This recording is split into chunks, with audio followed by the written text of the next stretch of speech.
হযরত দাউদ আলাইহিস সালামের জামানায় সাগরের কিনারায় এক বসতি ছিল।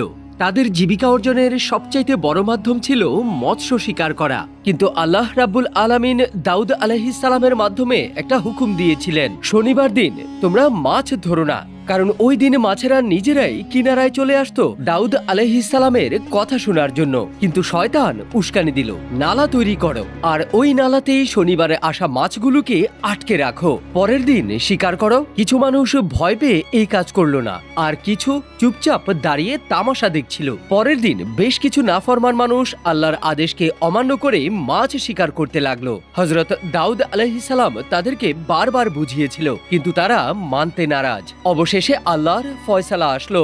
একদিন সকালে দেখলো যে নাফরমান লোকেরা মাছ শিকার করেছিল তারা সবাই বানর হয়ে গেছে। এই ঘটনাটি পবিত্র কুরআনের সূরা বাকারার আয়াত নাম্বার ৬৫-তে উল্লেখ করা আছে। এটাই ছিল সেই কওমের আঞ্জাম যারা আল্লাহর হুকুমকে অমান্য করেছিল।